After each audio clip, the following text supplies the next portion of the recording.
The mainstream media talks about China as the next upcoming superpower. Well, it is the oldest civilization on Earth, and it has the largest population and the second largest economy. But there is a tremendous difference between perception from the media and the reality.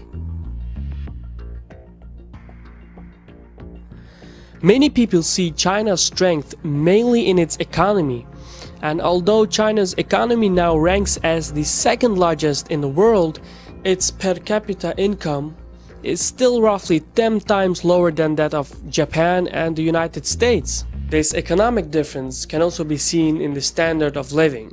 About 85% of China's total population has a very low standard of living. It is easily comparable to many African nations. More than half of China's population still lives in villages, most without access to safe drinking water, basic health care, or decent education.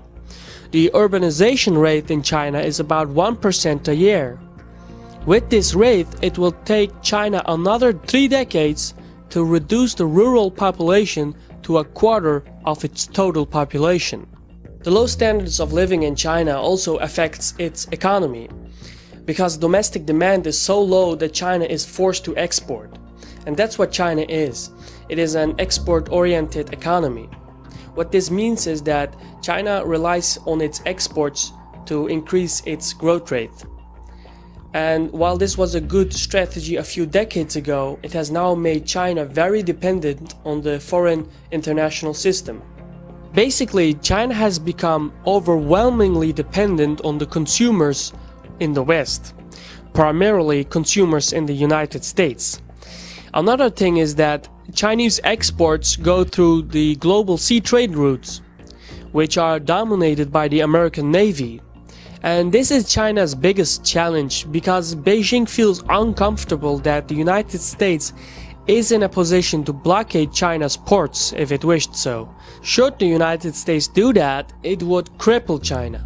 So that's why China has been focusing on building a modern navy to protect its trading interests.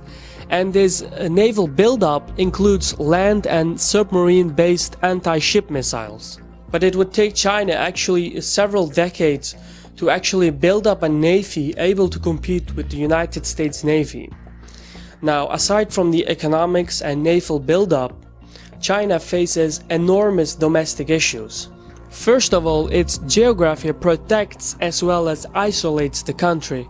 If you take a look at the geography of China, you will immediately see to the north you have the Gobi Desert. To the west you have the Tibetan highland and the Himalayas. Now these terrains are very difficult to traverse. Of course there are exceptions to this.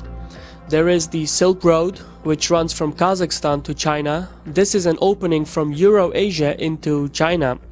There is also an opening at the border of China and Vietnam. So basically China is mostly isolated and protected at these areas. The only real gate to China is the Manchuria. Now this is a region north to the Mongolian-Russian border. The Manchuria terrain is from which the Mongol army of Genghis Khan invaded China in the 13th century. This was the only successful invasion of China. During World War II, Japan tried invading through the same way, and so any invasion of China will primarily be focused on this side. But given the size and population density of China, it is very difficult to invade this country. It is even more difficult to keep it occupied. These geographic regions of China are its buffer zones, and what remains is the heartland of China, an agricultural region inhabited by ethnic Han Chinese people, who number around 1 billion people in this region. This heartland is isolated by its geographic buffer zones. But the buffer zones are inhabited by other ethnic groups, such as the Turkic Muslims, Uyghurs, and Tibetans. It is important to understand that China is a multinational country. The east side of its territory is inhabited by secessionist-minded minority groups, and this is also reflected in the Chinese history. Beijing has always struggled to maintain control over the west and east side of its territories, and that's going to continue for the foreseeable future. In fact, this is one of the reasons why China's leaders chose communism, to balance these two sides. The control of the east side takes an enormous toll on the Chinese economy, because Beijing needs to continue investing billions upon billions in the east just to maintain the stability. Most of the investment actually goes to infrastructure and employment, but a huge chunk of this investment also goes to military and security forces to defend the territorial integrity of China.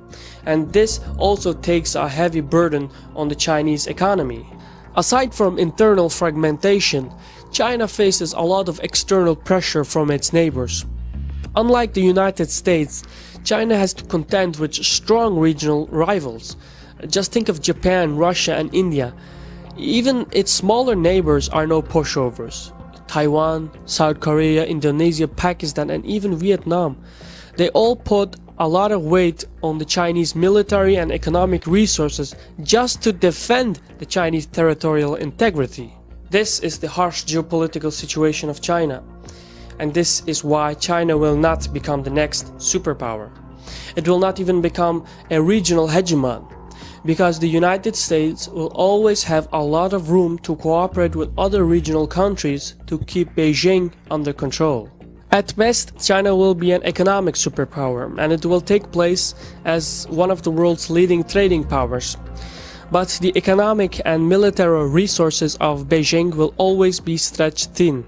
The country has to balance the prosperity in the east with the disparity in the west. It has to devote enormous amount of military resources just to defend its territorial integrity from its internal fragilities and external rivals.